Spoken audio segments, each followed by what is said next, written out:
Good day. Shortly after President Zelensky of Ukraine made his call for a summit meeting between himself and President Putin of Russia and announced that he had instructed his chief of staff to negotiate with the Russians to try to set up this meeting, this summit meeting, Putin received a call from another European president, this time President Macron of France. We know that it was Macron who telephoned Putin because the Russian readout of the telephone call confirms as much. It says very carefully that the telephone conversation between Putin and Macron happened at Macron's request. The Russians have also provided a fairly detailed readout of the call, much more informative than the much more limited readout provided by the French. This is what the Russian readout says. Particular attention was paid to the internal Ukrainian conflict. The two leaders expressed concern over the escalation of tensions in southeastern Ukraine. Vladimir Putin drew attention to the provocative actions of Kiev, which is deliberately exacerbating the situation along the line of contact and ignoring the provisions of the Minsk agreement. He emphasized the need for the Kiev authorities to strictly implement the previously reached agreements, first of all, those aimed at launching direct dialogue with Donetsk and Lugansk and legally formalizing the special status of Donbass. In turn, Emmanuel Macron briefed the Russian president on the recent talks with the president of Ukraine in Paris. Both presidents reaffirmed their intention to continue close cooperation between Russia and France in the Normandy format. Well, what are we to make of this call? Firstly, it is interesting that Macron, who did in fact recently receive Zelensky in Paris and had meetings with him, and who also hosted a tripartite conversation between himself, Zelensky and Merkel in Paris, has decided to telephone Putin and, as the Russians say, brief Putin on the recent talks that Zelensky had with Macron and, by extension, with Merkel in Paris.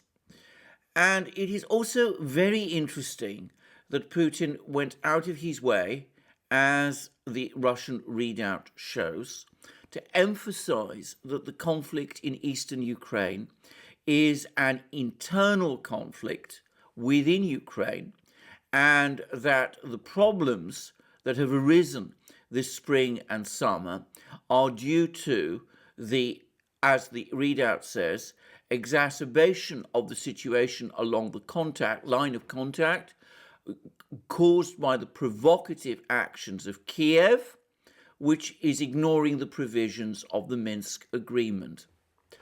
And Putin, we also learn, emphasized the need for the Kiev authorities to strictly implement the previously reached agreements, first of all, those aimed at launching direct dialogue with Donetsk and Lugansk and legally formalizing the special status of Donbass.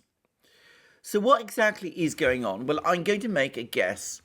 I think that, as I've discussed in several videos up to now, Zelensky is finding himself in serious difficulties. He transferred large numbers of troops to the ceasefire line in the expectation that this would either force the Russians into making concessions on the Minsk agreement or might create a situation in which perhaps Ukraine might be able to launch an offensive against the Donetsk and Lugansk People's Republics and might achieve territorial gains there, or perhaps even conquer and recapture those two republics.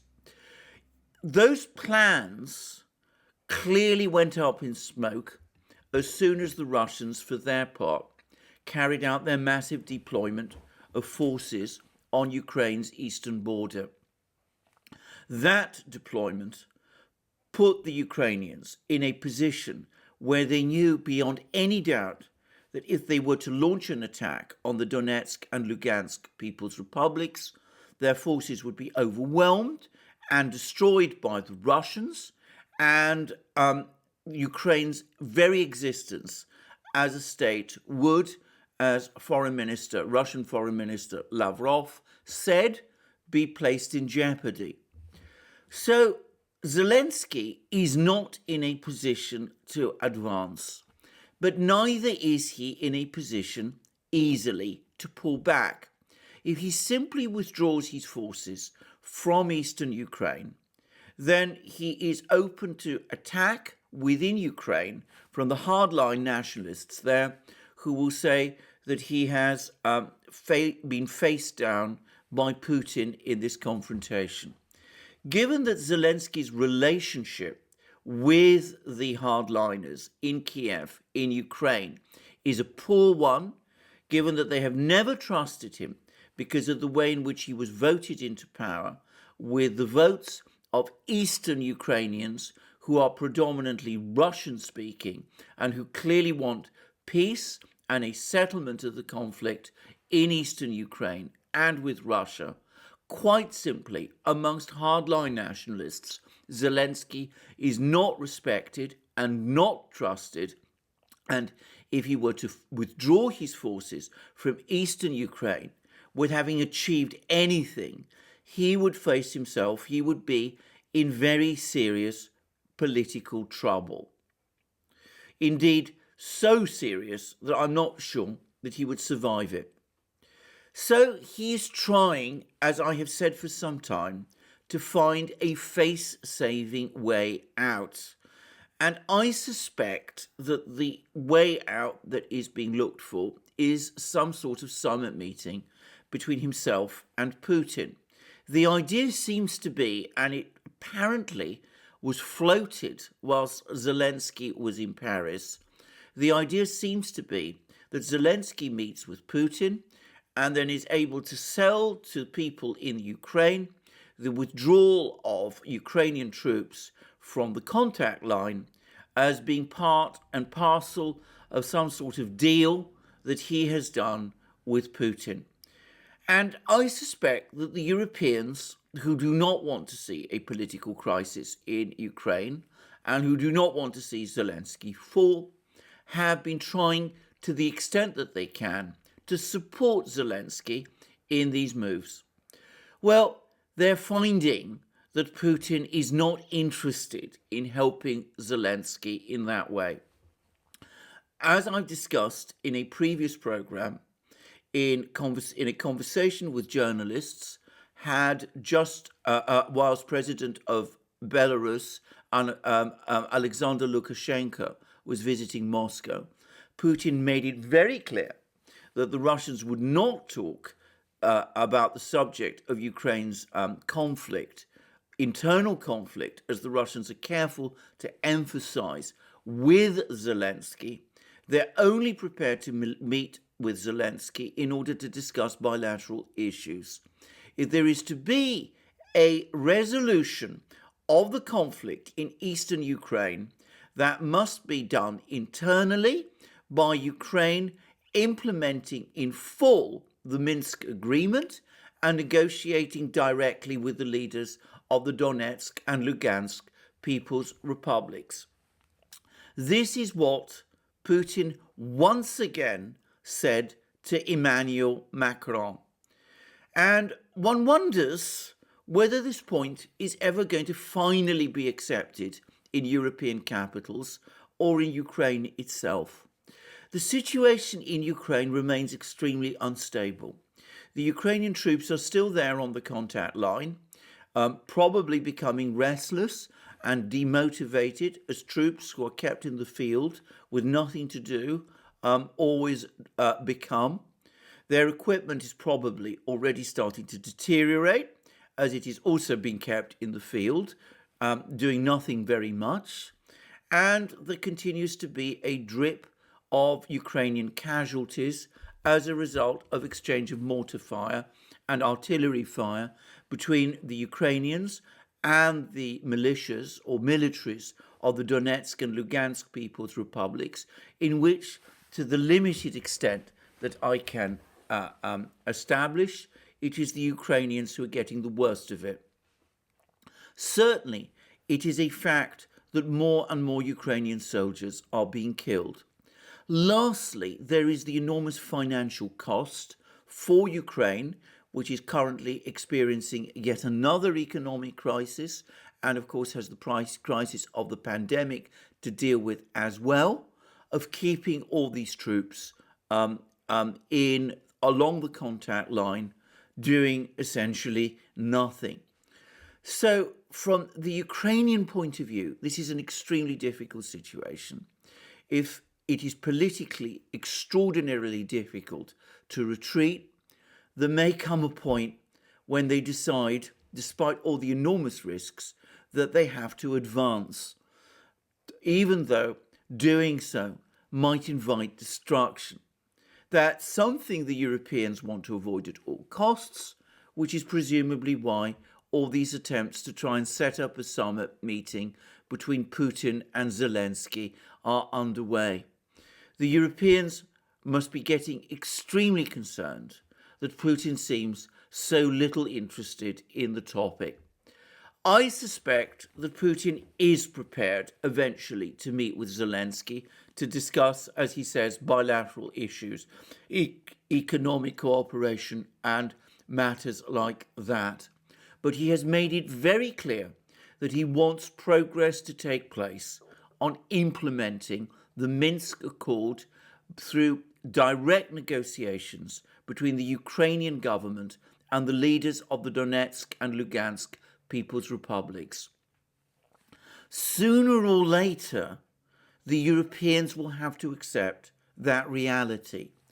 After all, they brokered the Minsk agreement along with the Russians and are fully familiar with what it says.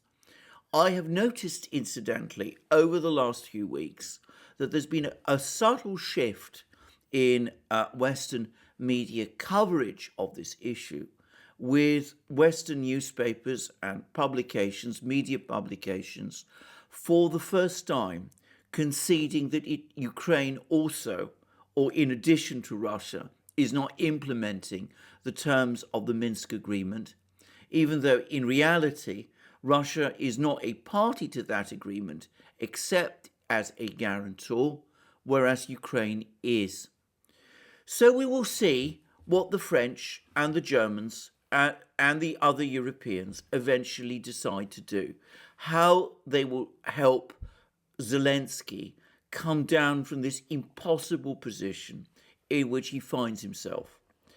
But it's perhaps also worth pointing out that the Europeans sense that they're running out of cards to play. There's recently been statements by the German Foreign Minister Heiko Maas and Austrian Chancellor Kurz. Both now, Kurz of Austria has always said that he wants good relations with Russia, but Maas has up to now and until recently been thought of as something of a hardliner. However, both the Austrians and the Germans, the Austrian Chancellor and the German Foreign Minister, seemed to admit that the sanctions weapon against Russia has been exhausted and that the Europeans no longer have any real leverage over Russians anymore. Importantly, Maas reiterated the importance of Nord Stream 2. And for the first time, to my knowledge, for a top German leader, appeared to admit that with Germany in the throes of an energy transition, Nord Stream 2 is of much more importance to Germany than it is economically to Russia. So the Germans and the Austrians are now coming out against sanctions and are calling for dialogue. The French and the Germans appear with Zelensky to be floating this idea of a summit with Putin to give Zelensky a face-saving compromise or a face-saving device so that he can pull his troops back from the conflict line without facing humiliation and potential overthrow. The Russians, for their part, sensing that events are moving in their favour, are holding their ground and show little inclination to change it. The Ukrainian crisis is clearly not over, but the balance has shifted.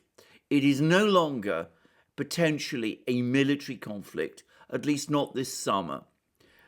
It's most unlikely that we're going to see a war in eastern Ukraine for the reasons I have discussed up till recently. The emphasis has now shifted to diplomacy, but with the Russians holding firm and insisting that it is the Ukrainians who must make the decisive move. We will see whether the Ukrainians can do that and how this all plays out. Thank you for following me on this program.